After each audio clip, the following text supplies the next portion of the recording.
And like, I'm telling you, like, if you can unlock consistency, like, you can become an incredibly dangerous competitor. It's wildly underestimated. And so for those of you who are like starting right now, like, start. Like start. You will not make less money by letting more people know about your stuff. Period.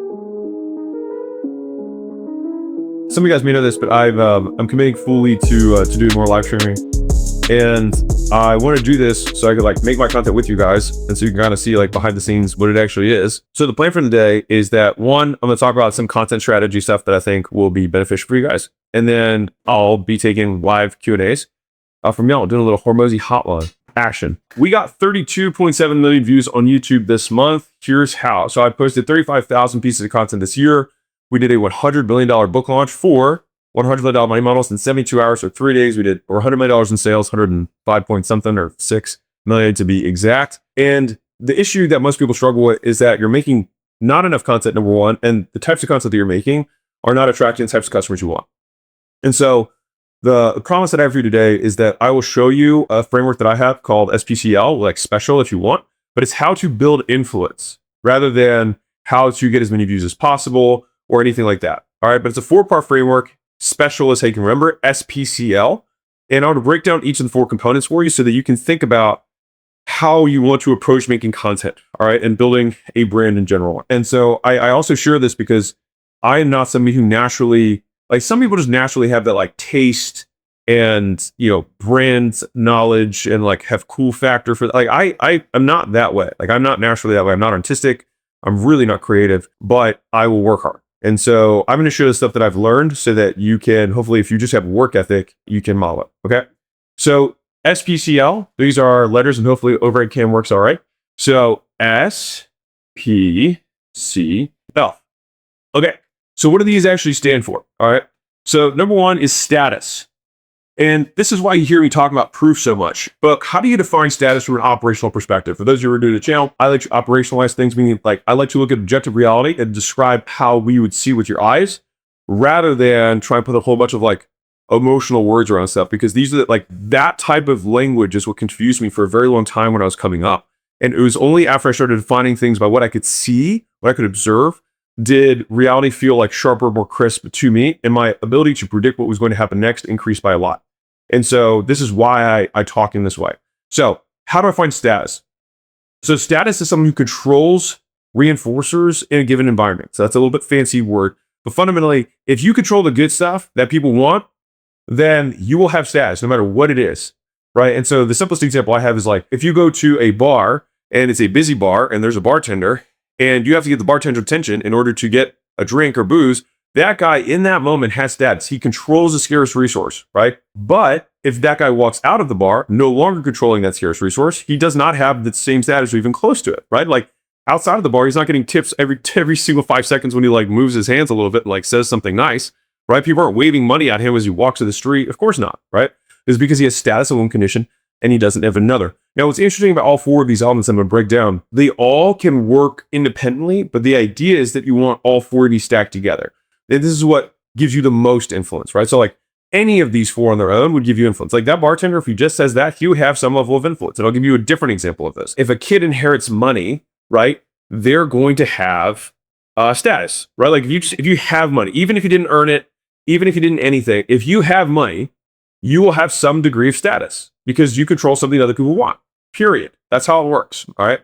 But would that kid who has money have the same status as a kid who has money who also gave you, 10 different crypto coin picks that all popped off, right? Well, if he gave you 10 different picks and you followed them and they all popped off, you would for sure, like think about it, like how much more influence would that person have over them saying, hey, you should put money in this, or hey, you should, give me money for XYZ or whatever it is. Obviously I'm talking money because I'm a business person first, but like think about how much more influence version 2 would have with just 2 of those things versus version 1. Right? That's the difference. But if you have all 4, that's when you become super sad. One of my classic examples, which leads us to P, right? Which is power. So status is number 1. So you control scarce resources. Power is number 2. I would say if I had to only pick one, I would pick power. And I'll explain why.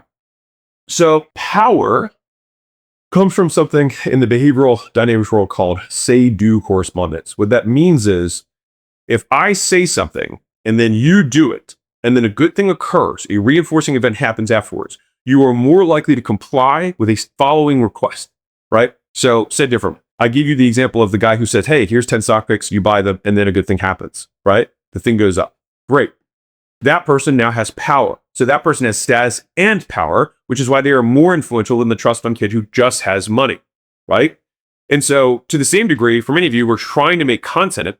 One, it's like, okay, status, I want to demonstrate that I control a scarce resource that some people might want, right? And so what makes this a little bit more muddy is that sometimes one event can check multiple boxes. And so I'll give you a simple example. When we launched the book, we did 100 million plus in sales, right? That in and of itself, me having money from the event gives me status.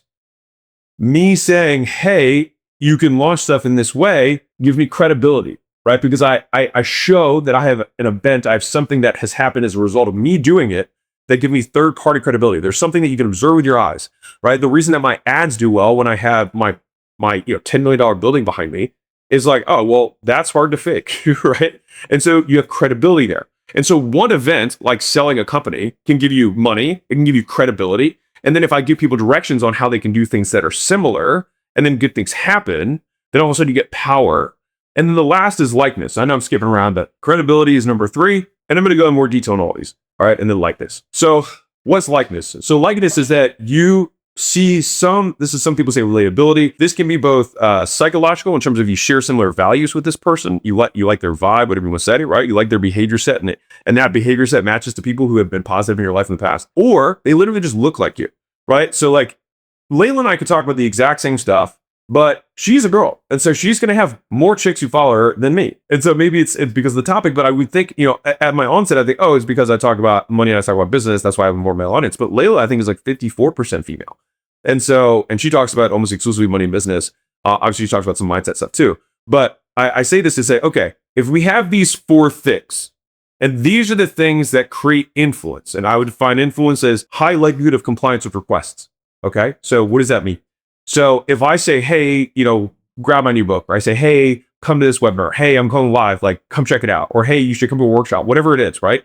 You make some sort of solicitation. It could be like or subscribe. It doesn't matter. Like there's levels of how cool, big of an ask something is.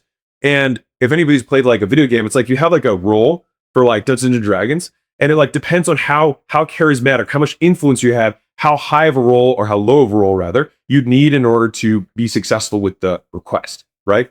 And so if you want to stack that stack for you, right? Then if you want to min-max your influence, if you will, then you want to stack all 4 of these things. Okay, you're like, okay, I think I'm following with this. So how does this relate to content? So first off, starting from the back, likeness, I think so much more of it is just be you. I don't think there's 0 ROI in trying to be or act in a way that is different than who you are. And it's a relatively trite message, but like most people are NPCs. Most people say pre-recorded scripts. They look at like the 4 different outfit, combinations that exist for different kind of mental stereotypes. It's like, oh yeah, guy who loves barbecue and craft beers. Oh yeah, that's that archetype. I'm just going to be that archetype. Or you've got like hipster bro who likes hipster shit, right? Or you've got, like just bro, right? You've got just like stir bro. And some will put me in that status, but I also like for a few years was wearing like sandals that look like really weird. And I wore those and that was not bro-y at all, but I wore them because they were super comfortable and I didn't have to like wear socks, which is a big thing for me. Anyways, the point is, it's like, I think what makes you unique is that you actually lean into the nuances that make you you and actually have a way to defend why you do what you do. Because most people don't even think about why they do what they do. And if you do things and you don't know why, it's because you're following someone else's directions for your life rather than your own. Weird, like real. And so much of us have been programmed by people earlier in our lives. And I say program as though we're like machines, but think about it like this. What person do you think in your life has super high max status, power, credibility, likeness? Oh, wait. Who do you think has the highest, has these maxed out earlier on in your life? It's your parents, right? It's your parents. So think about all 4 of these elements. Status.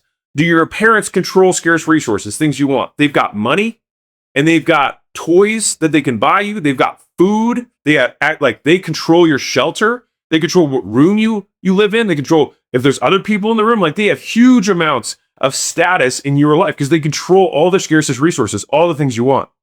And also to the degree for each of these SPCL, these are not binaries. So don't think like, oh, I have status, I don't have status. It's to what degree do you have status, right? Like if somebody's got more money than you, they might have some status. If you got $1, somebody got 10 grand, they got more status than you, right? But if someone's a billionaire, they have way more status than the guy who's 10,000, right?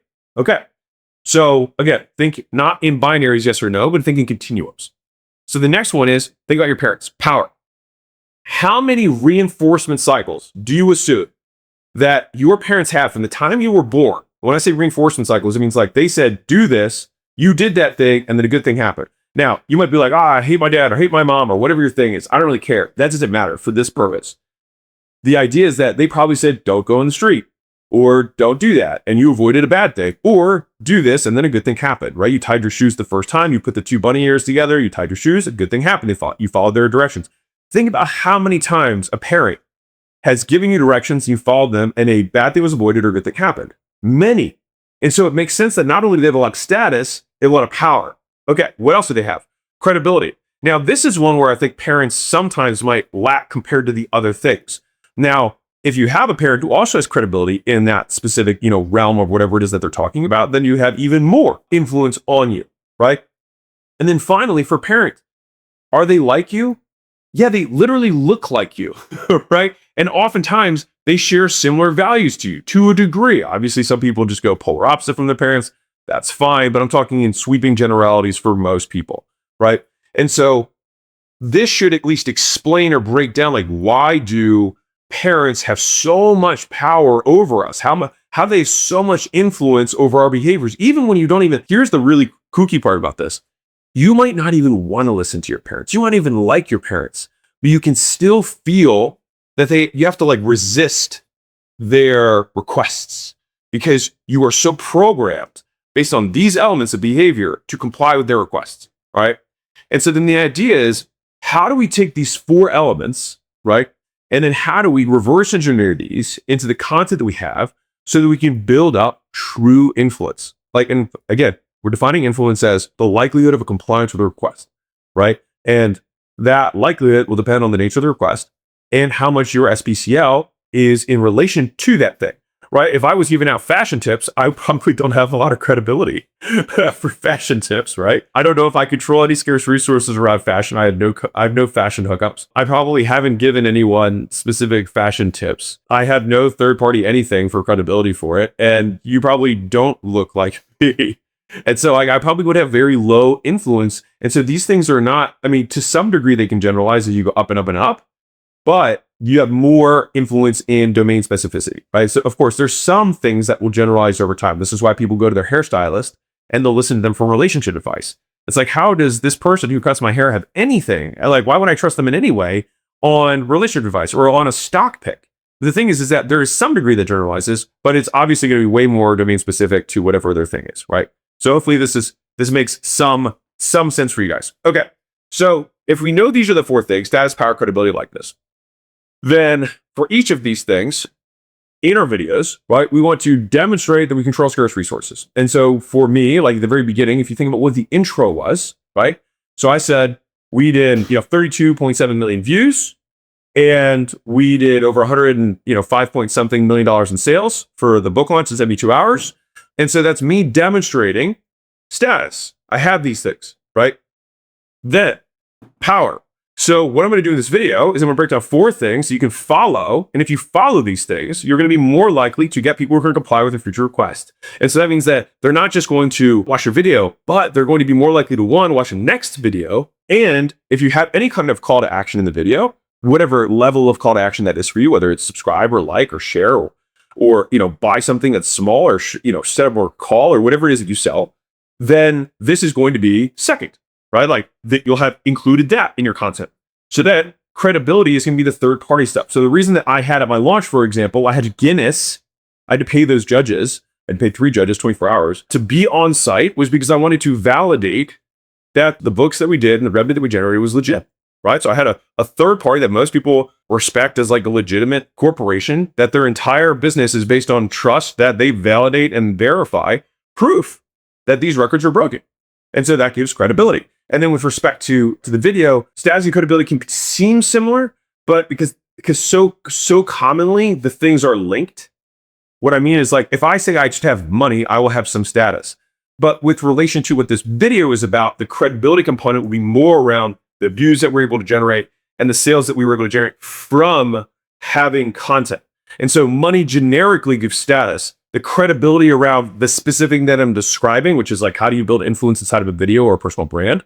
That's going to be, that's the third, that's the kind of like the objective proof. Does that make sense? Hopefully that's, I'm separating these for you. One is generic status. The other is going to be specific to whatever we're describing. All right. Now, the likeness piece, like I said earlier, is just you being you. Right. And so that's why I'm actually super pumped in these live streams, because this is like, honestly, way more fun for me. I honestly hate making YouTube videos. And what I mean that is like staring at a camera and having like, prompts to, solicit me to say stuff. Like, I will do it because I have a relatively high pain tolerance and I'll do what is required to get what I want. But like, I'm going all in on this. So if you guys are like, what's Alex's kind of like media strategy for the future? I'm focusing on 2 words. You can write this down. Live, interactive. Those are the 2 things that is describing the ACQ 3.0 or multimedia 3.0 vision for what's going forward. Like, that is what I'm focusing on. And I'll tell you a story of why I think this is so interesting. So I had a conversation with a mega influencer, I don't think you would mind, with Mr. Beast a few weeks ago. And we were talking about kind of like the future of media and content. And so one of the things that he was talking about was the soccer game that came up, that they do like UK versus US. And I've never watched the game, but you might have seen some like YouTube videos about it. So what ends up happening is that they have all these different celebrities or influencers from different platforms, right? And so starting from the lowest people on this little totem pole, they would walk out in the stadium, and this became the kind of the de facto like measuring stick for who had the most cool points, right? These are the A-listers, okay? And so this is your typical kind of celebs from like movies in like 90s and the 2000s or whatever, right? People like they recognize because they're celebs, but like they don't have like huge, I guess they have some media presence, it's more like traditional media. The level of applause for these guys was almost nothing. Barely anyone cared. So then the next level that came up was the shorts creators. So this is your like only TikTokers or people who only make reels, but like only short videos. Okay. And so they had a little bit more applause on the applause-o-meter compared to the A-listers. Then the long form guys came out. And this is when the audience got way rowdier. All right, so this is your podcasters, your YouTubers, the people who make long form pieces of content. And I'm going to pause here for a second to kind of like highlight why I think this is. So I don't think there's anything wrong with shorts. We make tons of shorts.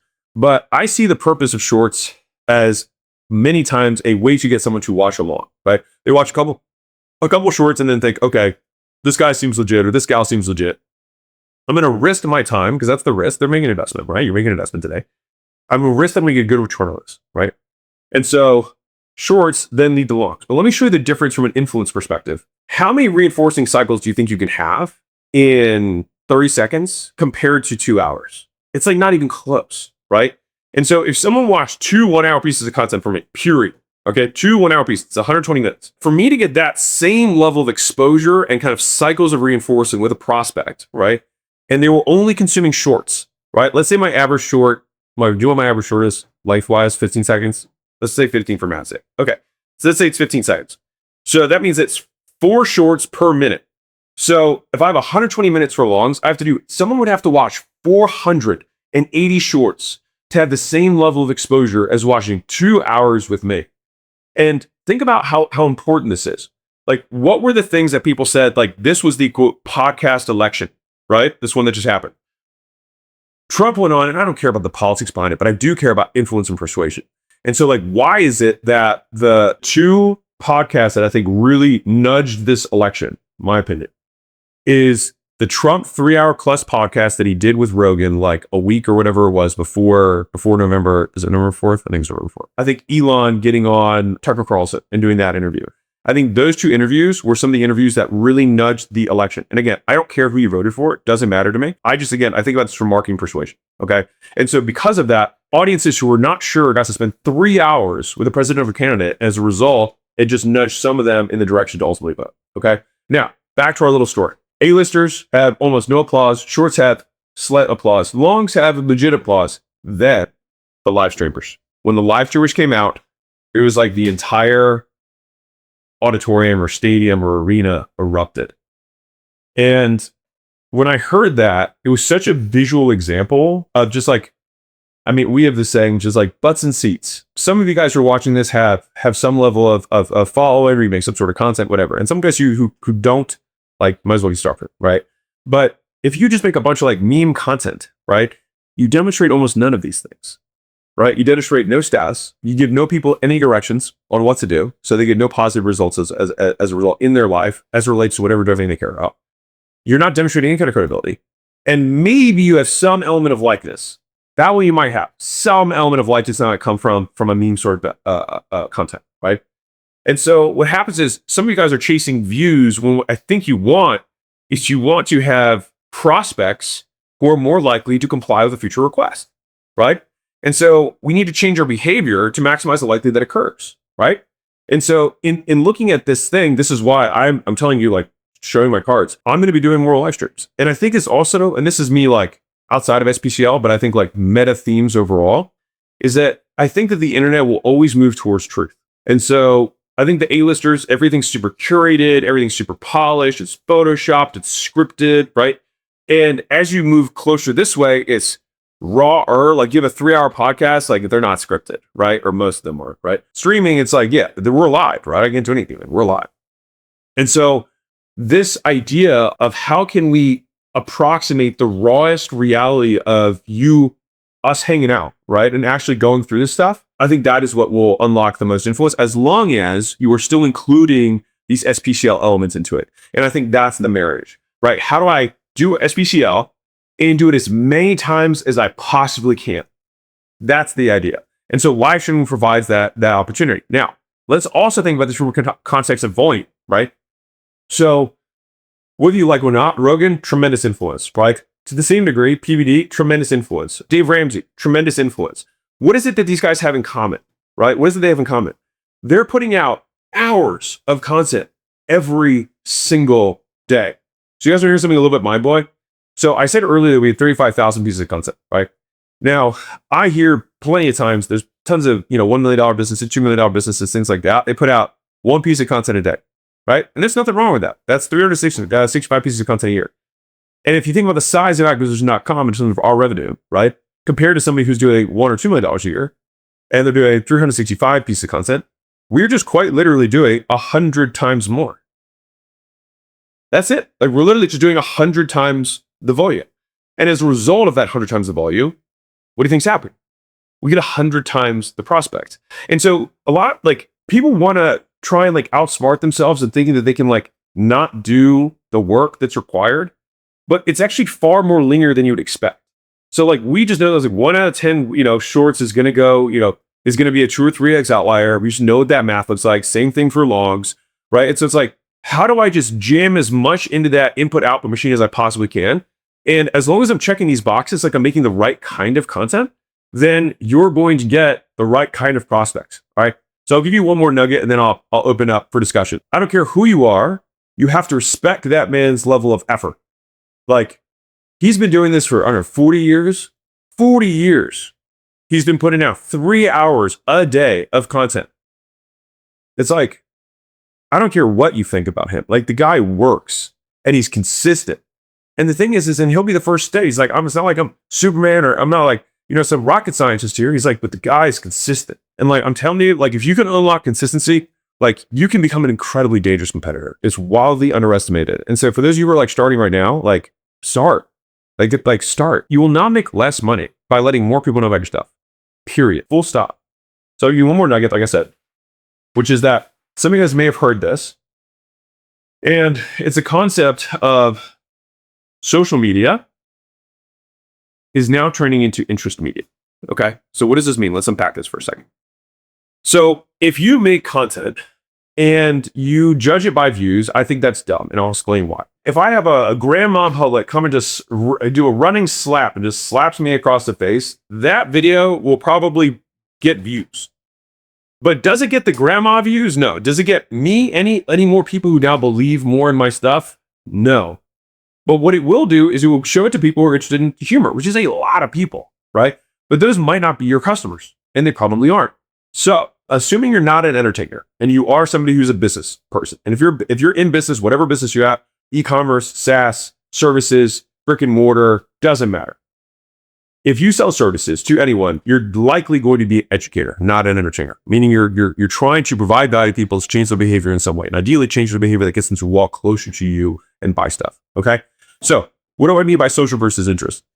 If you want to attract the right avatar, make content for that avatar. That sounds so obvious and simple. And the thing is that no one does it, because here's the writer doubter. The content is the targeting. Like, the algorithm is so good now. It knows what you're talking about. It knows it can literally judge your background. It judges what you're wearing. It judges who you are, and will display it to the people that they know have a history of watching content that is similar to that people find valuable. And so if you're making stuff about how to fix pianos because you're a piano repair guy, then you will have people who are trying to fix their pianos, right? Or maybe they're making a purchasing decision relative to pianos. Maybe they want to see which ones break the leash or whatever. But if you make that type of content, you might be like, man, I'm only getting, 1,000 views a video. It's like, yeah, but the market of people who are buying pianos might be significantly smaller than the market of people who just want to be entertained or distracted. So it's not fair to compare your views against Mr. Beast. It doesn't make any sense, right? And so if I were to think of myself, like, I have a room of 1,000 people that are going to watch this, and all of them are only interested in fixing pianos, that's a hell of an opportunity. I care so much more about IRL responses. So what do I mean by that? If I look at video and then I get texts from business owners that I like and that I respect being like, yo, that was fire, then I'm like, okay, I'm on the right track. And so some of you guys, let me know in the comments you guys have seen a format that we talked about. We call it cash cows, but basically it's me. There's a business owner that presents a little bit of their business, and they come to this side and we talk about how to improve their business, right? So let me know in the comments if you like that style. And if you do, let me know if you're a business owner or not. Okay, so I like that style and I'm not a business owner. I like that style and I am a business owner. Or I don't like that style and I'm a business owner. Or I don't like that style and I'm not a business owner. Here's the reality of it. Whenever people are here in person at our headquarters, right? You were like that style in your business. Okay, great. Yes. Okay. Yes, exactly. So if you are a business owner, when I have people who are here in person, IRL, in real life, in Vegas, right? Business owners who fly out. I say, what is your favorite type of content? Dollars to donuts, that's their favorite type of content. And so I make more of that, even though, and it would make sense. Like, it would make sense that there's fewer of those people, right?